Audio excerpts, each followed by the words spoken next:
Hello à tous, ici Claire Virose et bienvenue dans un nouvel épisode d'Oser la reconversion, le podcast dédié aux reconversions professionnelles à quelque stade qu'elles en soient. Je suis Claire Virose, ancienne avocate, j'ai tout plaqué pour réaliser mon rêve. Je reçois ici chaque lundi un nouvel invité qui a osé la reconversion. Oser la reconversion est disponible en version filmée sur YouTube si vous êtes curieux de découvrir encore plus les invités et sur toutes les plateformes d'écoute habituelles. Vous pouvez aussi rejoindre le groupe Facebook du podcast pour prolonger la discussion. Aujourd'hui, j'accueille dans Oser la reconversion Céline. Après avoir été graphiste, Céline est devenue créatrice de contenu décoration et do it yourself. Vous pouvez la retrouver sur Instagram et sur YouTube sous le pseudo I Do It Myself et sur son blog idoitmyself.be. Céline totalise sur les réseaux sociaux plus de 88 000 abonnés. Après le bac, Céline se lance dans des études de publicité. Elle apprend à faire des packaging et des annonces publicitaires. Mais à la fin de ses études, par manque d'expérience professionnelle, elle n'arrive pas à trouver un emploi dans la publicité. Elle devient finalement graphiste dans une entreprise de body painting et s'occupe notamment de leurs photos produits.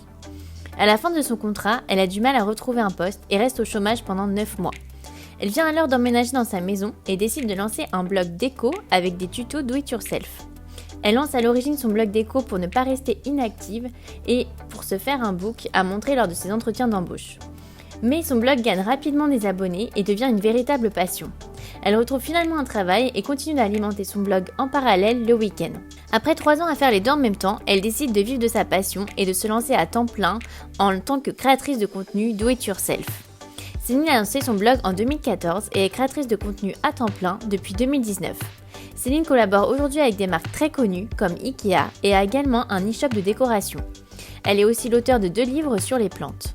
Alors avec Céline, on a évoqué la difficulté de trouver un emploi quand on n'a pas d'expérience, les débuts des blogs sur internet, comment avoir des collaborations rémunérées, le côté multicasquette quand on travaille à son compte et son rêve d'ouvrir un jour une boutique de déco. Mais je ne vous en dis pas plus et laisse place à ma conversation avec Céline. Bonjour Céline, bienvenue dans Oser la reconversion, je suis ravie de t'accueillir. Coucou, écoute, merci de me recevoir, je suis trop contente. Moi aussi, parce que j'adore ce que tu fais. Alors, est-ce que tu peux nous dire quel est ton métier actuel? Alors, je suis créatrice de contenu, déco et do it yourself pour mon compte, mon blog I Do It Myself. Franchement, j'adore ce que tu fais, donc tu vas nous en parler un petit peu plus après. Et ça n'a pas toujours été ton métier. Est-ce que tu peux nous raconter un peu tes études et puis ton premier métier? Alors, à la base, au tout début, j'ai voulu être styliste et du coup, j'ai essayé de faire un examen d'entrée pour entrer dans une bonne école de stylisme en Belgique qui s'appelle la Cambre et j'ai pas du tout été prise. J'ai été recalée direct, donc j'ai fait 3 mois de stylisme dans une autre école. Et je me suis très vite rendu compte que ça me correspondait pas du tout parce que moi, ce que j'adorais faire, c'était dessiner, tu vois, toutes les petites bonnes femmes avec leurs vêtements et tout ça, je surkiffais. Mais alors, dès qu'il fallait commencer à coudre des trucs, là, c'était une catastrophe. Et donc, de là, j'ai bifurqué dans la même école. J'ai pu bifurquer en cours d'année et aller en publicité. Du coup, j'avais pas vraiment réfléchi, tu vois. Je m'étais dit à la base, je voulais trop faire stylisme, donc c'était ça que je voulais faire. Mais du coup, j'ai vraiment pris ce qu'il y avait dans l'école et qui avait l'air de me tenter un petit peu. Donc, j'ai terminé mon année en publicité dans cette école-là. Par la suite, l'école ne me plaisait pas trop. Il y avait beaucoup de cours théoriques et tout ça, et moi, je voulais quelque chose d'hyper créatif. L'année d'après, j'ai changé d'école. J'ai fait le reste de mon cursus en publicité dans cette école-là. Et alors, tu faisais quoi exactement dans la publicité? Du coup, en cours à l'école, on nous apprenait à faire du packaging, on nous apprenait à faire des annonces publicitaires pour, j'ai dû faire pour de la bière, je me souviens même plus pour les trucs télévisés. Donc chez nous, il y a Vous, je sais pas s'il y a ça chez toi aussi, Vous, Proximus ou les trucs comme ça. Donc on devait vraiment faire des annonces publicitaires là-dessus. Par la suite, au fait, ça m'a amené à être graphiste. Tu vas me dire, c'est pas trop lié, mais c'était quand même un petit peu lié parce que j'ai fait des recherches d'emploi pour travailler dans la publicité, mais j'ai pas trouvé grand-chose. Du coup, de fil en aiguille, j'ai trouvé un premier travail en tant que graphiste. Et donc c'est là-dedans que j'ai travaillé par la suite, mais c'était assez compliqué en sortant de l'école parce que l'école dans laquelle j'étais proposait pas de stage, au fait. Et alors chaque fois que j'avais fini donc mon année et que je cherchais un emploi, les gens me disaient mais écoute on peut pas te prendre parce que t'as pas d'expérience. Donc j'étais là alors prenez-moi comme stagiaire et puis ils disaient non on peut pas te prendre comme stagiaire parce que t'es plus à l'école. Donc j'étais là putain qu'est-ce que je vais faire et donc au final j'avais trouvé une sorte de plus ou moins stage, un truc un petit peu bizarre qui m'a permis d'acquérir un peu d'expérience et c'est comme ça que j'ai commencé à travailler en tant que graphiste. Et alors, qu'est-ce que tu faisais au quotidien en tant que graphiste? C'était quoi un peu ton job?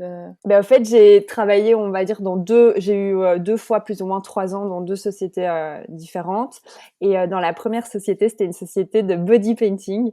donc qui crée tout des make-up de body painting et tout ça. Et là, j'étais toute seule, donc j'étais graphiste, donc je m'occupais de tout, je devais faire les photos des produits. Donc là, c'était juste trop chouette parce que c'est ce qui m'a donné le goût à la photo. J'avais pas vraiment pris de cours et je suis arrivée là-bas, il y avait, tu sais, les lampes, les trucs, ils avaient une chouette installation pour faire les photos, un bon appareil et tout. Personne m'a rien expliqué, donc j'ai dû bidouiller toute seule pour trouver comment faire. Donc je faisais les photos des produits que mes collègues créaient en bas dans l'usine. Je m'occupais de faire de la publicité sur Facebook. C'était le début d'Instagram, donc un petit peu sur Instagram. Je devais faire des publicités sur papier ou les packaging des produits et des trucs comme ça. Donc c'était plutôt pas mal parce que c'était super varié. Et du coup, t'as fait un peu des stages et t'as pas eu trop de mal après à trouver ton premier job. Qu'est-ce qu'il faut? Il faut des connaissances surtout, un réseau pour avoir un poste dans la publicité en tant que graphiste. Mais il faut surtout avoir un book et avoir déjà fait des produits, avoir des choses à montrer. Et c'est bien aussi d'avoir travaillé dans des agences de pub ou de graphisme. Mais bon, comme moi, j'avais pas ça, j'ai essayé de me faire un petit book. J'avais aussi essayé de faire des choses fictives, tu vois, de mon côté. Pour essayer d'avoir des trucs à montrer. Donc ça c'est comme ça que j'avais trouvé mon premier travail. Comme mon premier contrat de graphiste s'est terminé, j'étais en recherche d'emploi, j'essayais de retrouver un travail en tant que graphiste, c'était assez compliqué. Je crois que je suis restée en recherche d'emploi pendant 9 mois. Et comme je voulais pas rester inactive, je me suis dit je vais commencer à faire des trucs de mon côté. J'ai commencé à bricoler dans la maison parce qu'on venait d'emménager dans la maison dans laquelle on est ici. Et je me suis dit je vais essayer de faire des photos de ce que je fais pour montrer aux gens. Donc je customisais un peu des petits meubles. Je me dis, il y a peut-être des gens qui sont dans le même cas que moi, qui auront envie de savoir comment on fait. Et je me suis dit, comme ça, je reste pas non plus inactive. Et quand j'irai à des entretiens d'embauche, j'aurai quelque chose à montrer. Je leur dirai, vous pouvez aller sur mon blog, vous pouvez voir mes photos de ce que je fais. Et comme j'avais fait un petit peu de mise en page, un petit peu de photos, des trucs un peu graphiques, tu vois, il y avait un petit peu de tout. À la base, c'était plus pour te faire un book que vraiment un blog pour toi? Ouais, à la base, c'était plus pour me faire un book et pour m'occuper parce que j'aime pas rester à rien faire. Ouais, je me suis dit, ça va vraiment me permettre de trouver un travail et les gens vont pouvoir voir ce dont je suis capable. Tu vois, c'était vraiment plus comme ça. Et parce que je trouvais ça chouette et ça m'occupait aussi pendant ma recherche d'emploi. Et ça a fonctionné parce que mon dernier employeur, quand j'ai été en entretien d'embauche, je lui ai montré mon blog et tout et il trouvait ça super chouette. Donc, on peut dire que ça m'a permis de trouver mon dernier emploi d'employé. C'était assez pas mal. Et donc ça, c'est une société dans laquelle je suis restée aussi 3 ans en tant que graphiste et qui était complètement différente parce que c'était plus dans la sécurité des entreprises. Tu vois, le port des masques, le port des gants, il faut faire attention de pas tomber, échelle de sécurité, les machins comme ça.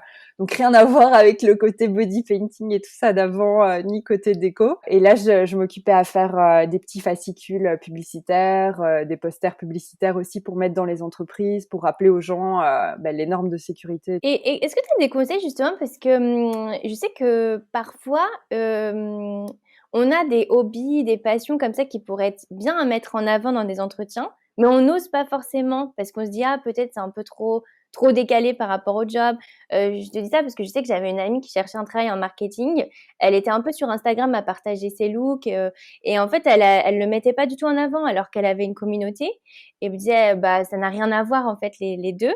Est-ce que toi justement tu aurais des conseils pour peut-être dépasser un peu cette peur comment toi tu l'as vécu ça justement? Je pense déjà ça dépend le milieu dans lequel tu es parce que on va dire le graphisme et après le marketing aussi, c'est quelque chose c'est peut-être un peu plus créatif et tout ça. Moi, je trouve ça sympa parce que du coup, quand on est en entretien d'embauche, je pense que ça permet peut-être de faire ressortir le caractère de la personne. Tu vois, je me dis, les employeurs, ils voient peut-être toutes des mêmes personnes qui essayent de se former pour rentrer dans la case de ce que l'autre personne recherche. Et là, après, je sais pas, c'est pas, mon employeur me l'a pas dit, je me dis là, il a peut-être vu que j'avais quelque chose en plus, que j'avais un truc sympa à partager. Et du coup, je pense qu'il faut pas avoir peur de partager son hobby parce que ça peut faire ressortir ton caractère. Oui, ça donne un peu un côté plus personnel aussi Mais à oui, ta bien sûr. candidature. Et puis, c'est ça. Et la personne, on sait jamais, peut-être qu'elle a le même hobby que toi ou qu'elle connaît quelqu'un. Et donc, ça peut faire en sorte que tu crées un lien aussi avec la personne. Enfin, moi, je trouve toujours ça sympa. Après, on peut aussi voir comment la personne réagit, tu vois, quand on lui dit ça, si elle a l'air intéressée ou pas. Et alors, comment ça s'est passé quand tu as trouvé ton job? Tu as décidé de continuer finalement? T'étais pas... Parce que tu aurais pu te dire, bon, ça y est, j'ai mon job, je suis débordée, j'arrête. Écoute, non, j'ai continué à faire tous mes petits tutoriels à la maison parce que j'ai commencé à y prendre goût. Du coup, je faisais ça le week-end essentiellement, mais ça restait vraiment ma passion sur le côté, comme d'autres personnes vont peut-être faire, je sais pas moi, de l'équitation ou d'autres trucs. Moi, c'était vraiment ma passion à moi, et c'était chouette parce que du coup, la semaine, j'avais mon emploi qui était plus carré, dans lequel j'étais un peu créative, mais dans lequel, tu vois, il fallait suivre des briefings bien précis et suivre les chartes graphiques de différents clients. Et donc, je pouvais pas trop venir avec des idées farfelues non plus. Donc, tu vois, le week-end, ça me permettait d'avoir cette petite dose de créativité un petit peu différente de ce que j'avais pendant la semaine, quoi. Et comment tu as fait pour t'organiser justement pour les auditeurs qui voudraient se lancer dans peut-être un side project? Est-ce que tu aurais des conseils pour mêler les deux justement? Écoute, oui, ne pas commencer à faire ton projet à part pendant tes journées de travail, tu vois, il faut essayer de te trouver du temps pour le faire. Voilà, moi j'avais la chance, enfin entre guillemets, que mon compagnon, il jouait au foot à ce moment-là de manière plus ou moins professionnelle, et donc le dimanche il était pas là, donc c'était vraiment ma journée où je savais que de toute façon j'étais toute seule et que je pouvais faire ça. Donc il faut essayer de voir avec son entourage s'il y a vraiment un moment où on peut se consacrer à ça. Il faut essayer de rester organisé, et oui, et surtout pas commencer à travailler pendant ta journée de travail, à faire des trucs à côté, sinon en plus, allez, ton employeur va peut-être le ressentir, donc Ouais. Et alors, tu as fait les 2 pendant combien de temps? bonne question. Je pense pendant 3 ans, parce que j'ai travaillé pendant 3 ans dans cette entreprise. Donc je pense pendant 3 ans plus ou moins. Donc au début, comme je t'ai dit, c'était que le week-end et des fois après le boulot, mais bon, c'était rare parce qu'il y avait pas trop moyen de faire des photos le soir, à part en plein été. Après, j'ai demandé de passer en 4/5e. Donc c'est-à-dire que j'avais le lundi qui était consacré à ça aussi. Donc ça, c'était chouette. C'est quand j'ai commencé à avoir des demandes de collaboration, des choses un petit peu plus professionnelle, et que je savais que j'allais avoir besoin de plus d'une journée de dimanche pour faire ça. Et par la suite, j'ai vu que ça commençait à prendre un petit peu plus d'ampleur. Et tu vois, parallèlement, mon travail, allez, j'ai toujours adoré. J'ai des super collègues qui restent des personnes proches et tout. Donc ça, c'est trop, trop chouette. Mais je commençais à un petit peu avoir fait le tour. Et donc, je me suis dit, c'est peut-être le moment d'essayer de voir si ça fonctionne. Parce que si maintenant, j'avais pas eu le blog à côté, j'aurais peut-être cherché un autre emploi pour me diversifier. Et donc, je me suis dit, bon, c'est maintenant ou jamais. On va tester. Et c'est, je pense que c'est après 3 ans, quelque chose comme ça, que j'ai décidé de me lancer plein temps dans cette chouette activité. Et comment ça a été pris au travail quand tu as demandé à faire 4/5e? Écoute, comme il savait que j'avais toujours le blog à côté et tout ça, et que mon patron avait allez, il aide des startups à se lancer. Enfin, il aidait, je pense qu'il fait toujours ça, et donc il trouvait ça super chouette. Après, d'un côté, je pense qu'il a quand même eu peur que je parte, mais bon, je pense qu'il aimait bien mon projet, et donc il s'est dit j'ai envie de lui donner aussi sa chance, j'ai envie qu'elle se sente bien dans la société. Donc franchement, ça a été super bien accueilli, donc ça, c'est trop trop cool. Et tu as fait 4/5e pendant combien de temps? Est-ce que c'est un truc que tu conseilles aux auditeurs? À fond, moi ça m'a trop aidé parce que ça m'a permis de voir aussi si ça me plaisait, tu vois. Du coup, je me suis pas vraiment lancée à plein temps, mais j'étais en indépendante complémentaire. Donc je sais pas si en France il y a les mêmes statuts qu'ici. Ouais, si, je pense que tu peux lancer ta micro-entreprise en étant salarié, ouais. Voilà, mais chez nous, au fait, c'est pas vraiment une entreprise, mais c'est juste que tu travailles comme indépendante, mais que donc tu as ton métier à côté. Mais alors, le seul souci, c'est qu'il faut pas que tu dépasses un certain montant de rentrée. Oui, c'est pareil, Sinon, ouais. là, tu vas avoir des problèmes. Et donc, c'est bien parce que ça te permet de voir déjà quelle quantité d'argent tu peux avoir à côté. Et ça te permet aussi de voir si ça te plaît, de faire ça de manière un petit peu plus pro, quoi, parce que t'as quand même un jour de ta semaine, on se dit ouais, un jour c'est rien, mais bon, c'est quand même une journée où t'es pour ton activité. C'est trop trop chouette quand tu débutes. Donc moi, je conseillerais de faire ça. Après, il faut voir aussi, voilà, moi j'étais dans une chouette entreprise où ils ont bien voulu, mais voilà, il faut voir aussi, je pense qu'il faut essayer d'être honnête avec l'employeur et voir ce qu'il y a moyen de faire. Et comment tu as fait justement pour passer de plus à un blog un peu perso, à avoir des collabs? Est-ce que c'est toi qui les as démarchés? Est-ce que c'est venu à toi? Est-ce que tu aurais des conseils? Écoute, au début, en fait, ça a jamais été vraiment un blog perso, dans le sens où je parlais pas vraiment de ma vie, tu vois. Je faisais vraiment des tutoriels do it yourself comme je peux faire maintenant. D'ailleurs, les premiers do it yourself sont encore dessus. Donc si t'as envie, ou que des gens ont envie d'aller voir les premières photos qui ressemblaient pas à grand chose, c'est toujours dessus. Et moi, c'est un truc, justement, en tant que créatrice de contenu, je vais souvent voir les débuts des personnes que je suis. Je trouve que c'est super motivant, en fait, de voir l'évolution, puis ça te permet de réaliser que tout le monde a commencé au même endroit. Et je trouve que justement, c'est génial de garder les débuts parce que ça permet de se dire, bah oui, c'est possible Oui. d'arriver là ensuite, quoi. Mais oui, parce que des fois les gens se disent oui, enfin voilà, ils voient le travail que les Ouais. personnes font maintenant, ils se disent voilà, je suis jamais à ce niveau-là, comment est-ce que je pourrais y arriver? Et au final, quand tu vas voir les premiers trucs, allez, moi par exemple, je les faisais au téléphone et il faisait tout noir, enfin ça ressemblait à rien, quoi. Mais voilà, tu vois qu'il y a une évolution et que tout est possible. Et pour répondre à ta question par rapport aux collaborations, c'est toujours des marques qui sont venues vers moi, au fait. Au fait, ce que je faisais, donc au début, je customisais des meubles pour mettre dans la nouvelle maison. Je mettais les photos dessus, du pas à pas et tout ça. Par la suite, j'ai commencé à utiliser des produits, on va dire des peintures, je sais plus très bien, ou peut-être d'autres produits avec des marques, et j'ai commencé à les identifier dessus. Du coup, c'est ce qui a permis, je pense, à me donner une petite visibilité parce qu'elle se disait ah tiens, qui est cette personne, et commençait à regarder. Et c'est suite à ça que j'ai commencé à avoir des demandes de collaboration. La première que j'ai eue, c'était un concours. C'était une marque de chaussures qui faisait un concours et qui m'avait demandé de customiser une paire de chaussures. Donc moi, j'avais choisi des tongs et j'avais fait des petites fleurs en tissu comme ça. Et alors, il y avait plusieurs créatrices et on avait tous customisé une paire de chaussures. J'avais pas gagné du tout, mais c'était juste trop, trop chouette. Trop sympa, ouais, comme idée. Et donc, c'était la première plus ou moins collaboration parce qu'on avait été mis en avant et tout. C'était assez sympa. Ça t'a fait quoi à ce moment-là, justement, quand t'as reçu ta première demande de collab? J'étais là, waouh, mais c'est trop cool, j'étais hyper fière. J'ai pris blindé de temps pour faire ce truc, alors que c'était pas du tout rémunéré, rien du tout. À l'époque, j'avais juste reçu la paire de tongs. Je pense que j'avais reçu un bon d'achat aussi pour acheter une paire de chaussures et j'étais juste trop, trop contente, quoi. Et comment t'as fait justement pour passer des collabs plus non rémunérés aux collabs rémunérés? Est-ce que pour toi ça a été difficile? Écoute, au début, comme c'était vraiment quelque chose que je faisais à part, j'étais trop contente qu'on me propose de m'envoyer du matériel pour faire des do it yourself ou des objets de déco. Et comme j'avais mon travail à côté, en fait, je me posais pas trop la question parce qu'à la base, je me suis jamais dit je veux faire ça comme boulot, tu vois. Même quand j'avais trouvé mon travail d'employé, je me suis jamais dit je vais rester un petit peu là et par la suite je vais devenir blogueuse. Jamais, jamais je me suis dit ça.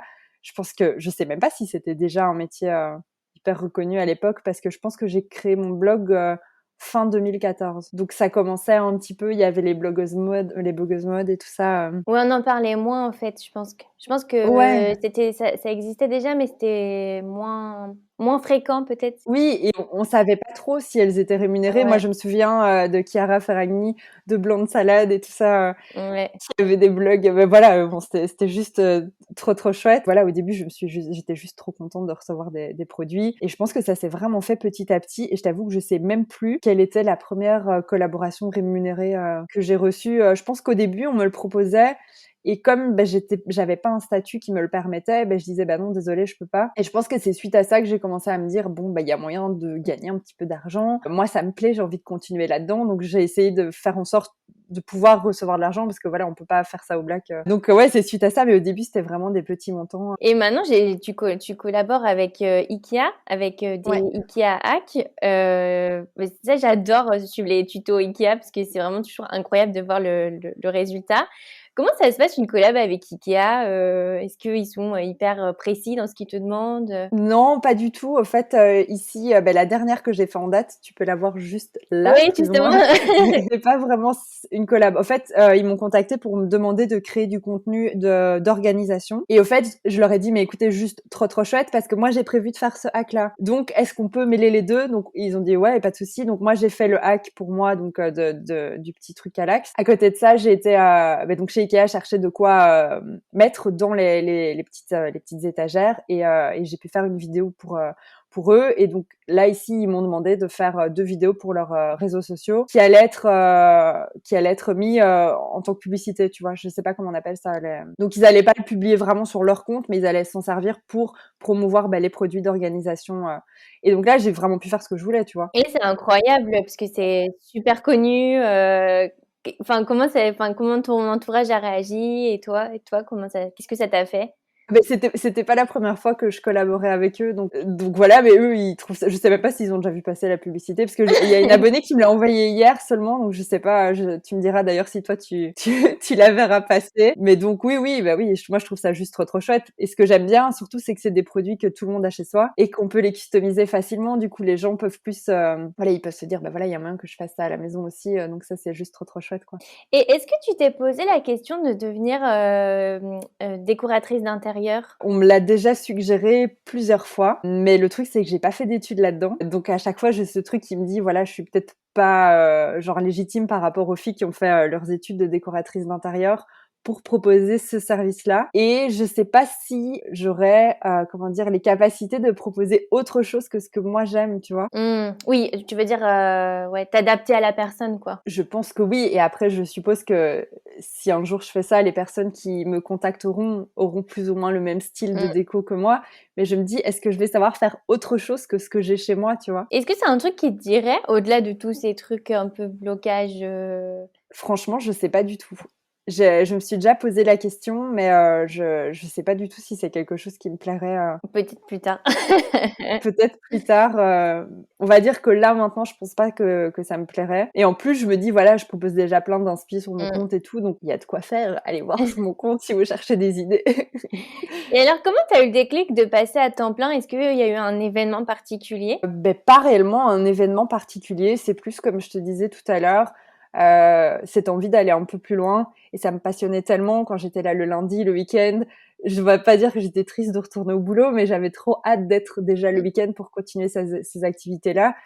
Tu vois, c'est vraiment quand tu as une passion que tu fais quelque chose, allez, qui t'anime et que tu es à fond dans le flow et que enfin, tu kiffes trop ce que tu fais et même si c'est du travail, tu adores ce que tu fais. Je me suis dit: «Bah, écoute, c'est le moment ou jamais, j'ai pas d'enfant, enfin, mon compagnon a un travail, stable à côté. Bah, je peux essayer de me lancer pour voir ce que ça donne», mais ça s'est fait petit à petit parce que du coup, voilà, j'ai dû l'annoncer à mon employeur et tout ça, donc c'était un petit peu, et puis moi, je stressais d'un côté, j'étais là: «Est-ce que je le fais? Est-ce que je le fais pas?» Parce que tu vois, je me suis aussi dit: «Pour l'instant, ça me fait kiffer parce que c'est une passion et que je gagne un petit peu Mmh. d'argent avec à côté». Mais je me suis dit: «Est-ce que je vais autant prendre du plaisir quand ça va être vraiment Mmh. mon gagne-pain, quoi», tu vois? Ouais, tout de suite, ça devient plus stressant. Et comment ça s'est passé les réactions de ton entourage? Mon mon père m'a dit: «Tu es sûre? Parce que tu as quand même un CDI, donc tu quittes un CDI». Tu vois, c'est vraiment la phrase et moi, j'étais là: «Putain!» Donc je stressais un peu, quoi, mais bon, je pense qu'après ils ont comme ça s'est fait, vraiment petit à petit, ils ont vu, et je m'étais dit, voilà, je me donne, je sais même pas si je m'étais dit: «Je me donne 1 an, je verrai», et au fait, j'ai pu, bénéficier du chômage, au fait, au début, pendant la Mmh. première année. J'étais, ce qui s'appelle en Belgique tremplin indépendant. Donc c'est-à-dire que c'est un petit peu space parce que tu es censé chercher un emploi pendant cette période-là et donc tu bénéficies de ton allocation de chômage et tu peux faire ton activité, d'indépendante à côté. Mmh. Mais voilà, encore une fois, tu es obligé de respecter un certain quota, et pas dépasser un certain montant. Donc c'est Mmh. à double tranchant parce que si tu te lances, beh, tu as quand même envie d'avoir des rentrées pour pouvoir en vivre. Et là, beh, j'étais quand même un petit peu, limitée au début, donc il faut faire super attention, par rapport à ça. Mais c'est chouette parce que ça te donne une «bouée de sauvetage» entre guillemets. Tu te dis: Ouais. «Voilà, je me lance pas dans le vide, j'ai quand même ce truc, qui est là pour m'aider au cas où», et je pense que c'est ça a rassuré aussi mon entourage. Et comment ils l'ont pris, le côté un peu, parce que parfois ça peut être mal, c'est pas toujours bien vu, tout ce qui est blog, réseaux sociaux. Comment ça a été pris?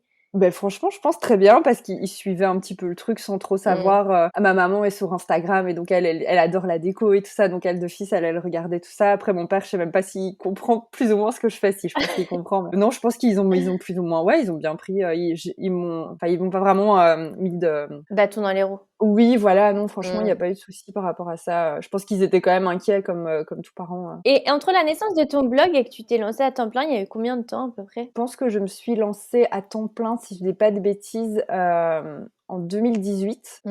Est-ce que toi, justement, tu t'es rapprochée un peu d'autres créatrices pour avoir des conseils? Comment ça s'est qu'est-ce que tu as fait au début, en fait, quand tu t'es lancée à temps plein? Est-ce qu'il y a des choses que tu as fait différentes ou? Non, rien.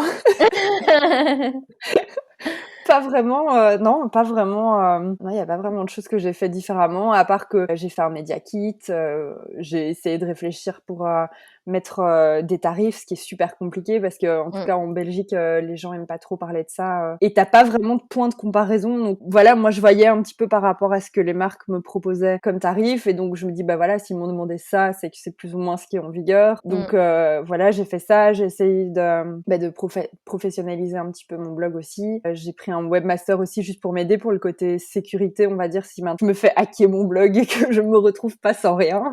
Ouais. Et je me suis aussi mis, parce qu'au début, tu vois, je m'étais mis sur Instagram au tout début quand j'étais encore employée. C'était plus à chaque fois que je faisais un tuto, je mettais la petite photo du tutoriel sur Instagram. Et c'était plus pour ça. Et donc après, je me suis mis dessus de manière plus assidue. Voilà, plus ou moins les choses que j'ai faites.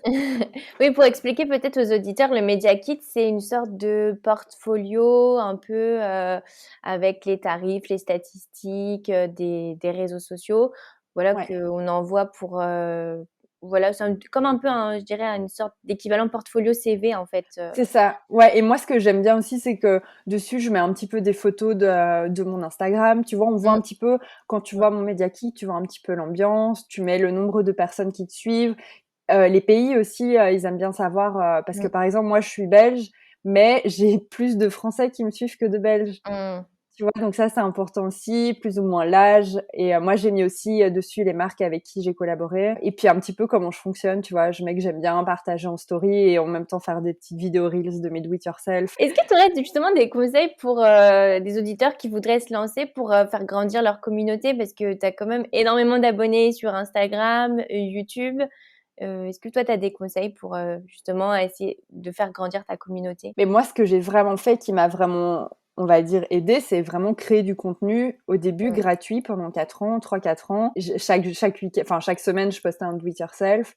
Et chaque fois, j'identifiais les marques dedans. Ça, c'est vraiment le truc. Et c'était à chaque fois, j'essayais de faire un contenu de qualité et de partager à fond. C'était vraiment ça. Et surtout, comme je te disais, ouais, d'identifier les marques. Donc, ça m'a permis qu'elles repostent mes trucs, mes do-it-yourself que je faisais sur Instagram. Et des fois aussi, partager des comptes qui m'inspiraient et les identifier dedans. Ça leur permettait aussi, des fois, de revoir mon compte et de le repartager. Ouais, ça, c'est vraiment mes conseils. Vraiment d'essayer de créer du contenu et de pas se dire, ben voilà, je veux être sur Instagram pour gagner de l'argent directement, essayer de contacter des marques directement alors que t'as rien sur ton Instagram. Voilà, moi je trouve ça vraiment important de montrer ce que tu sais faire, montrer ton univers. Voilà, essayer de se détacher, de créer vraiment son petit univers. Moi je pense que quand on voit une de mes photos, on reconnaît que c'est chez moi, on reconnaît que c'est un do-it-yourself que j'ai fait, et de pas compter ses heures, ça c'est aussi important. Même si ça peut en décourager plus d'un, mais Non, mais ça, c'est vrai, je pense que c'est le meilleur conseil. Et puis, je pense qu'il y a un côté aussi, plus tu publies, plus tu c'est ça. as de chances que ça marche, en fait, parce que plus tu essaies, en fait. C'est un peu comme jouer au loto, quoi. Si on joue au loto tous les jours, on a peut-être plus de chances. Tu vois ce que je veux dire?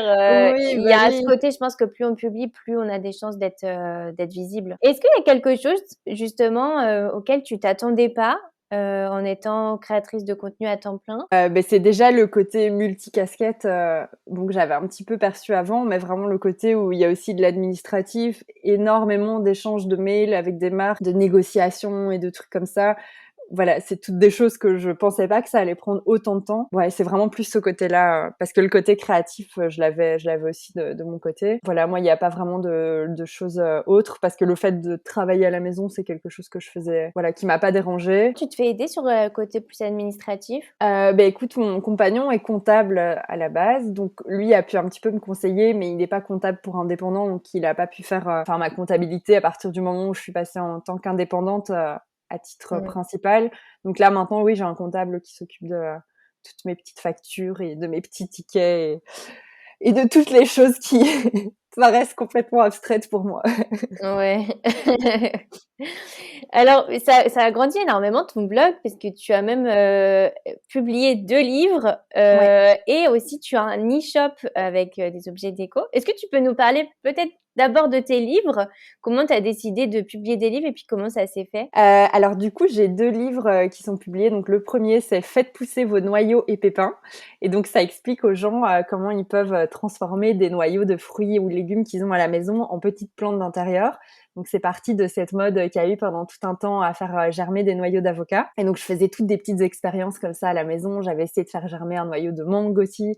Et je partageais tout ça sur mon compte Instagram, comme les choses que je partage de manière régulière. Au fait, je me souviens que j'étais en vacances à ce moment-là à Miami et dans le jardin de l'Airbnb dans lequel j'étais, il y avait des manguiers et des avocatiers. Et j'étais occupée à chercher pour voir si je pourrais récupérer des noyaux à faire germer. Ce jour-là, j'ai reçu un mail sur ma boîte mail, donc j'avais quand même checké mes mails en vacances, chose que je ne fais plus. Mais bon, voilà, je m'étais dit, je vais déjà faire un tri. On sait jamais qu'il y a des choses importantes qui arrivent. Et j'ai bien fait parce que du coup, j'ai reçu un email d'une maison d'édition qui me proposait un projet de livre sur les noyaux et les pépins. Donc, Ah j'étais ouais, là, mais incroyable. c'est juste trop bien. Donc j'ai perçu ça un peu comme un signe et voilà, je lui aurais dit direct, je suis trop emballée par le projet et tout. Et voilà, c'est comme ça que ça a commencé. Donc on m'a vraiment contactée pour un projet qui était déjà fait, pour un livre qui rentrait dans une collection. Donc j'avais pas vraiment je pouvais pas vraiment décider du design du livre, mais j'ai pu choisir les noyaux et pépins qu'on allait faire germer. Et c'est moi qui ai fait le texte, les photos et tout ça. Et donc ils m'ont contactée au mois de juin. Je pense que c'était début juin, quelque chose comme ça, et j'ai dû tout rendre pour début septembre. Donc c'était Les vacances d'été. non, mais après voilà, je suis rentrée de vacances et tout ça, mais c'était un stress parce que quand tu fais germer des noyaux et tout ça, il faut que ça grandisse. Donc une chance, j'avais déjà quelques plantes qui étaient grandes à la maison. Voilà, c'était une trop chouette expérience, mais c'est vrai que c'était un peu stressant de ce côté-là. Donc suite à ça, après quand on a publié ce premier livre-là, ils m'ont proposé dans la foulée de refaire un deuxième sur les boutures parce qu'ils voyaient que j'avais des plantes aussi à la maison. Et là pareil, c'était aussi un laps de temps assez court qui était aussi un petit peu stressant. En plus, je me sens que c'était la canicule, que j'étais là dans le bureau parce que mon bureau est, comme tu peux le voir, sous pente, qu'il faisait très chaud et j'étais en train de faire les photos des boutures. C'était assez sport, mais c'était juste trop chouette. Et alors, on a fait la version enfant aussi du livre pour les boutures, qui a été illustrée par une illustratrice et tout, qui est aussi trop chouette. Donc voilà, c'était une trop cool expérience. Et ça, c'est peut-être un truc que je m'étais pas dit en commençant mon blog, de me dire que je vais faire un livre Ouais, c'est ce qu'il y a le côté hyper concret en fait des livres à fond. qui doit être ouais, impressionnant un peu. Tu vois, le truc qui est juste trop fou, je le vois encore maintenant, c'est quand je vais dans une librairie et que je vois qu'il y a mon livre qui est là dans la librairie. Et à T'en chaque parles tout fois, le temps? oui, je suis stressée, je me dis, faut pas que quelqu'un voit que c'est mon livre, comme si la personne allait le voir, il y a même pas ma tête dessus. Alors je regarde discretos, tu vois. Et alors des fois, je le mets un peu en avant. Et comment ça se passe justement la rémunération des livres? Parce que j'imagine que c'est un travail énorme quand on te demande ça. Est-ce que t'es rémunéré pour ce travail ou c'est que en fonction des ventes? Alors ici, je sais que c'est différent parce que j'ai des personnes que je connais qui ont travaillé avec d'autres maisons d'édition, donc ça dépend vraiment. Moi, on m'a Mm. proposé un contrat pour la création du livre. Donc j'ai été rémunérée, donc c'était divisé en 3. Donc j'avais une partie à la signature, une partie quand je Mm. remettais les photos et les textes, et une partie à la publication. Et alors par la suite, j'ai aussi une rémunération sur les ventes des livres. Et bon, c'est vraiment pas grand-chose, c'est quelque chose genre, je crois que c'est 5% ou un truc comme ça, même pas. C'est pas grand-chose.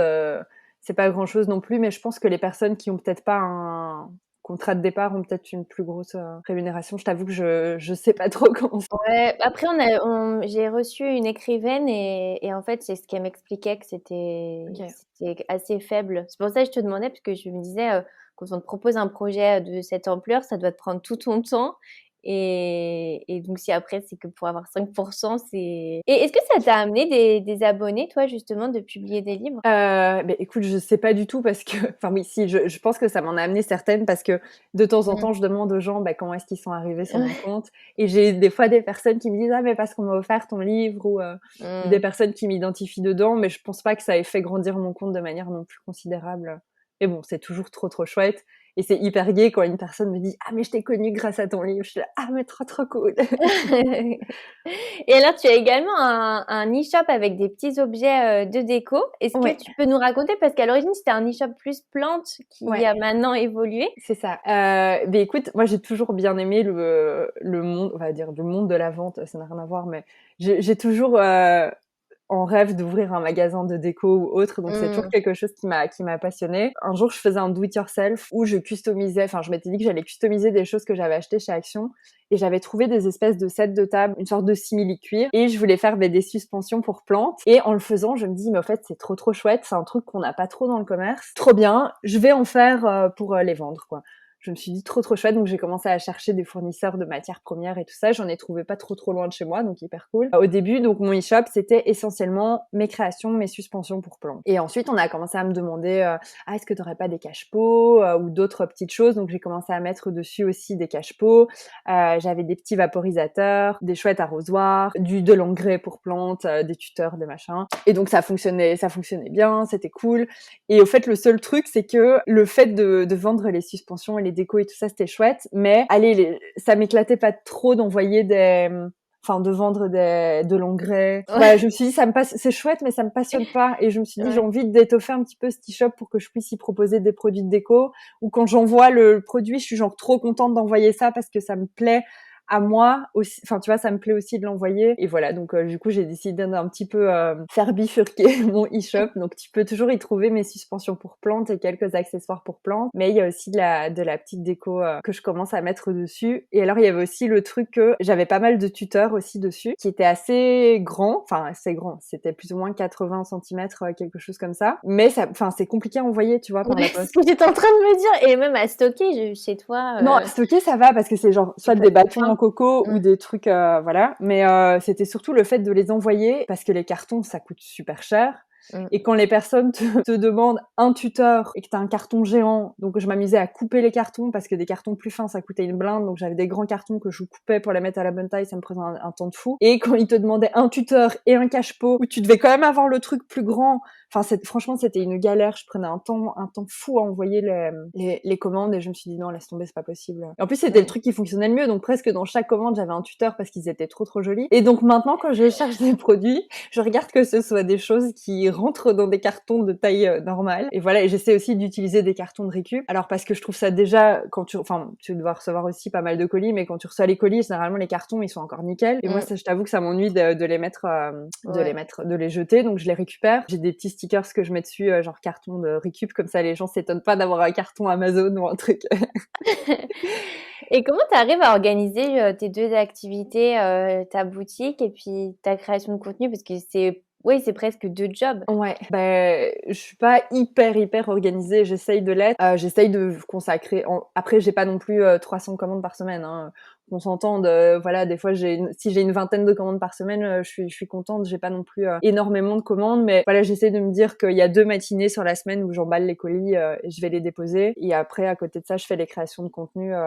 Mais bon, par exemple, là, il faudrait que je fasse de la publicité pour mon e-shop, que je promouvoie un petit peu plus tout ça, et je prends pas réellement le temps de le faire. Donc c'est assez compliqué. Donc voilà, il faudrait encore que je m'organise mieux sur sur ce point-là. Et toi, ça serait quoi ton plus grand rêve professionnel? J'aimerais trop ouvrir une boutique de déco avec un coin pour faire... je sais pas, des do-it-yourself où les gens pourraient venir en coworking ou quelque chose. Tu sais, vraiment un endroit sympa où il y aurait de la déco, un petit coin où les gens pourraient venir travailler, boire un café. Oui, un peu l'idée, t'achètes ton produit de base et puis après t'as la petite atelier où tu peux faire avec toi. Mais après des ateliers, c'est quelque chose que je fais pas du tout parce que j'ai pas vraiment de lieu où le faire, où j'aime pas arriver dans un endroit que je connais pas, venir avec tous les trucs. Voilà, j'aimerais vraiment si j'en fais, j'aimerais vraiment que ce soit un endroit à moi, comme si les gens venaient entre guillemets chez moi, sauf que j'ai pas envie de venir faire les gens j'ai pas envie de faire venir les gens chez moi. Ouais. Et tu vois que c'est ça vraiment mon espace. Mais bon, c'est idéalement. Après aussi avec le Covid, je sais pas combien de temps ça va durer. Je sais pas si c'est quelque chose que voilà. Je sais que les gens sont beaucoup sur Internet et achètent beaucoup par Internet aussi. Donc voilà, je sais pas. Oui, c'est plus dur de faire des projets physiques maintenant que... Donc voilà, je me dis, j'ai déjà la petite boutique en ligne à côté. C'est déjà trop chouette. Et ça me permet de voir petit à petit. Tu vois, je fais beaucoup les choses petit à petit. Ouais. En tout cas, franchement, ça donne envie de venir à des ateliers si ça existe. C'est vrai que c'est sympa parce qu'il y a souvent des ateliers plus travaux manuels, mais moins déco, je trouve. Bah écoute, des ateliers de do-it-yourself, il y en a pas mal. Par exemple, à Paris, il y a les ateliers 16 qui sont juste trop chouettes. Et chez nous, voilà, on n'a pas réellement un chouette concept dans un trop bel endroit comme ça. Moi, je mettrais la référence. Alors, toi, si tu pouvais revenir en arrière, quel conseil tu te donnerais? Combien de temps en arrière? Alors, n'importe quel moment. Si tu avais le droit à une fois de revenir en arrière pour te parler. Écoute, je me dirais de croire en ce que je fais vachement plus tôt, tu vois, de me lancer vachement plus tôt, d'essayer de me lancer vachement plus tôt parce que j'ai déjà eu 4000 idées dans ma vie que j'ai jamais fait aboutir parce que j'avais pas réellement de personnes, on va dire, entrepreneurs dans ma famille et j'avais pas ce modèle-là et je me suis jamais dit, étant petite, ah, je vais avoir ma société, tout ça, jamais, jamais. Et ouais, c'est quelque chose qui me paraissait complètement abstrait et voilà, de vraiment croire en mes rêves. De vraiment croire en mes capacités, en croire qu'il y a moyen de faire allez, maintenant en tout cas avec internet, il y a moyen de tout faire, tout créer de chez toi et Bon, en tout cas, ça me parle vachement parce que moi, c'est pareil, j'ai pas du tout de famille entrepreneur et je sais pas pourquoi, mais toujours mon rêve, ça a été d'avoir une entreprise, un peu le côté girl boss, et en fait, je sais pas pourquoi, mais ça m'a toujours fascinée. Mais en même temps, je me disais: «Ah bah, c'est pas pour moi» parce que pareil, j'avais pas de famille. Et finalement, en tout cas, moi, depuis que j'ai mon entreprise, je me rends compte que finalement, c'est pas si exceptionnel dans le sens où tout le monde, en fait, le fait. C'est un peu la débrouille. Tu peux trouver mmh des conseils partout et c'est pas si extraordinaire. Je sais pas toi, ouais, comment tu l'as ressenti? beh, d'un côté, c'est pas vraiment extraordinaire, c'est vrai, mais c'est compliqué dans le sens où tu peux compter que sur toi-même. Donc ça, c'est le côté aussi que j'aime bien, mais ça peut être stressant aussi des fois, parce que tu te dis: «Bah, tout repose sur toi» et en tout cas, pour ma part, je sais que des fois, j'ai moins d'inspiration, je suis moins créative et donc là, je commence à paniquer, à me dire: «Ouais, c'est bon, j'arrête tout, ça va pas aller», voilà, donc Mmh. c'est ce côté vraiment aussi où tu as personne pour te rebooster aussi, tu vois, allez, en tout cas, quand j'étais employée, on Mmh. discutait avec mes collègues, on se reboostait entre nous. Voilà, donc c'est aussi important d'être entouré, d'avoir des personnes avec qui échanger. Moi, je suis quelqu'un d'assez solitaire dans mon travail, donc j'aime bien être chez moi, dans mon petit cocon. Mais c'est Mmh. vrai que j'ai quelques personnes avec qui je peux échanger et avec qui je peux brainstormer sur certains trucs. Et ça, je trouve ça vraiment super important. Mmh. Mais après, je sais pas ce que tu en penses, mais moi, un des trucs que je trouve difficile, c'est, le côté, il y a personne qui te dit si tu fais bien ou mal. Ouais. Parce que moi, j'ai toujours bien aimé un peu avoir les bonnes notes, les médailles et en fait, du coup, je pense que je suis devenue hyper exigeante avec moi et donc je pense que pour moi, c'est super facile de voir ce qui va pas, mais c'est plus dur de me dire: «Ah, tu as bien fait». Parce que Ouais. finalement, quand tu as un boss, tu as un peu ce côté, bon, tu as des promotions, tu vois ce que je veux dire? Ouais, ouais, ouais, clairement. Tout à fait. Mais moi, je trouve que c'est compliqué aussi de voir ce que tu as mal fait, tu vois. Ouais, parfois on sait pas, ouais. Ouais, c'est déjà bien et moi je remarque que ouais, comme tu dis, je suis vachement plus exigeante. Je me dis: «Allez, si je devais être exigeante comme je le suis avec quelqu'un d'autre», enfin, tu vois, si j'avais par exemple une employée ou quelque chose, je serais jamais exigeante comme ça avec elle, alors qu'avec moi, enfin, c'est une catastrophe, quoi et donc ça, c'est compliqué et le côté où de voir si tu as bien fait, ben moi je le entre guillemets, «je le quantifie» quand je partage quelque chose qui fonctionne, tu vois? Mmh. Par exemple, le do it yourself, du meuble Kallax derrière qui a trop bien fonctionné, beh, ça me permet de me dire: «Beh, voilà, tu as fait un truc, chouette qui fonctionne», et je trouve que c'est aussi hyper important parce que enfin, je sais pas toi, mais c'est vrai qu'on se félicite jamais, quoi, tu vois? Est-ce que toi, ça t'arrive de te féliciter pour un truc que tu as fait, Bah, pas trop, ouais, mais moi, ce que je fais, c'est que maintenant, je me mets des objectifs et Ouais. en fait, je les note et parce qu'en fait, personnellement, je suis sans cesse en train de, augmenter mes objectifs en fonction que ça arrive et je me rends jamais compte que finalement c'est arrivé. Mais Tu vois ce oui, que je veux dire? Du coup, maintenant, je les note, en fait et du coup, ça, c'est bien. Je pense que c'est un bon conseil, en tout cas pour les personnes qui sont peut-être exigeantes, avec elles-mêmes. Parce que du coup, ça permet de réaliser que pendant un temps, en fait, tu as rêvé de ça et que c'est arrivé. c'est Ou ça. tout ce qui est un peu vision board, tu vois, Je vois d'ailleurs derrière toi, je celui-là, c'est celui de 2021, il faut que je le mette à jour. Mais ouais, c'est bien parce qu'en fait, ça te permet de te dire: «Ah bah, à ce moment-là, c'est ça que je voulais et c'est arrivé» parce que sinon, à fond. et après pour la création de contenu, moi, personnellement, en tout cas, parfois, je pense que des choses vont super bien marcher sur les réseaux, ça ne marche pas et à l'inverse, parfois, ça marche.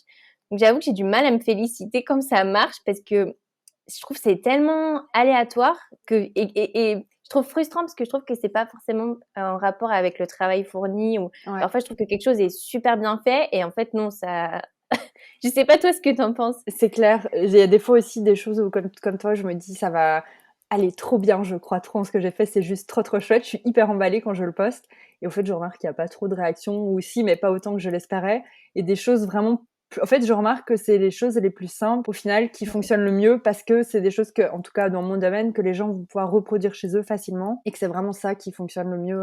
Est-ce que toi, tu as justement une vidéo qui est devenue virale, qui t'a fait connaître? Viral, non. C'est le mot à la mode, tu vois, comme ça. Au début, je pense que le do-it-yourself que j'avais fait au début, qui a super bien fonctionné, j'ai customisé des bocaux. Donc, tu vois, les petits bocaux pour mettre des choses en vrac dedans, genre tes flocons d'avoine et tout ça. Et je les avais customisés en faisant une écriture dessus. Mais j'avais partagé une technique qui permettait d'écrire dessus, même si t'étais pas hyper doué en calligraphie.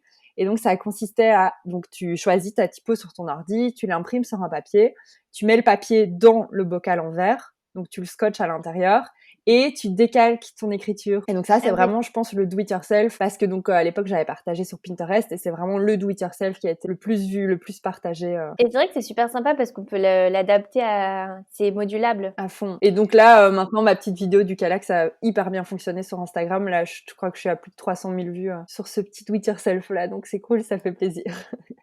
Félicitations. Alors, dernière question, c'est toujours la question que je pose à la fin. C'est quoi pour toi une reconversion réussie? Déjà, c'est une reconversion dans laquelle tu te sens bien. Parce que pour moi, je trouve que c'est hyper important de se sentir bien dans ce qu'on fait. Bon, aussi une reconversion qui te permet de vivre, parce que c'est important aussi de gagner sa vie. Voilà, je pense que c'est vraiment un mix des deux. Enfin, en tout cas, moi, c'est ce que je ressens. Je suis contente de me lever le matin pour travailler, ça me permet de gagner ma vie. Je gagne peut-être pas aussi bien ma vie que quand j'étais employée ou autre, mais moi j'ai vraiment cette satisfaction de faire quelque chose qui me passionne. C'est peut-être un peu utopique pour certaines personnes, mais en tout cas moi je trouve ça juste trop chouette. Et puis je pense que ça n'a pas de prix finalement aussi je pense de travailler pour soi parce que potentiellement c'est quelque chose qui peut énormément grandir. Ouais, d'office, ça peut devenir. Ouais, c'est vrai que c'est toi qui mets l'énergie, ton énergie dans un truc pour toi, parce que quand t'es employé, après je dénigre pas du tout le travail d'employé, ça correspond bien à full personnes. Moi, je pense pas que c'est quelque chose qui me correspond, parce que je trouve ça des fois frustrant. Tu te donnes à fond pour quelque chose et par la suite, tu vois que ça a pas, voilà, l'impact désiré, alors que là, vraiment, tu sais que si ça fonctionne, c'est parce que toi, t'as mis à fond. Enfin, tu vois, tu t'es donné à fond pour ce que tu fais et c'est juste trop chouette et hyper gratifiant. Ouais, c'est vrai que moi, j'avais aussi ce truc-là. Parfois, par exemple, je travaillais super bien sur un dossier et puis, j'aurais voulu avoir tout de suite une augmentation ou une récompense, tu vois ce que je veux dire? Avoir immédiatement quelque chose qui marque que j'avais super bien travaillé. Et je trouve que c'est ça qui est sympa quand tu es entrepreneur, c'est que t'as toujours, il y a toujours quelque chose qui arrive quand tu travailles bien, tout de suite, le résultat est là, en fait. À fond, ouais, et du coup, ouais, et moi, en tout cas, ce que j'adore aussi, c'est cette liberté de me dire, si j'ai pas envie de travailler aujourd'hui, je travaille pas, chose que je ne fais jamais. Depuis que je suis à mon compte, je travaille 1000 fois plus que quand j'étais employée, mais c'est vraiment cette liberté de se dire, voilà, si j'ai envie, aujourd'hui, je travaille pas, si je suis pas bien. Voilà, en tout cas, pour moi, c'est le truc hyper important. Un grand merci en tout cas. Donc, je mettrai tous tes réseaux sociaux pour qu'on aille voir tes do-it-yourself. Mais vraiment, merci beaucoup pour tout ce que tu as partagé. Avec plaisir. Merci à toi de m'avoir conviée dans ton podcast. Et voilà, fini pour aujourd'hui. Merci d'avoir passé tout ce temps avec moi. Si vous avez aimé l'épisode, abonnez-vous et laissez-moi un commentaire si vous écoutez l'épisode sur YouTube.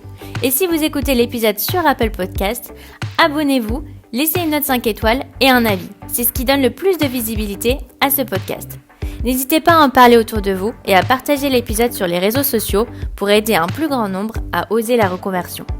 Si vous voulez prolonger la discussion, rejoignez le groupe Facebook du podcast, je vous mets le lien dans les notes de l'épisode. Ensuite, si vous cherchez toutes les notes avec les références, allez dans le détail du podcast.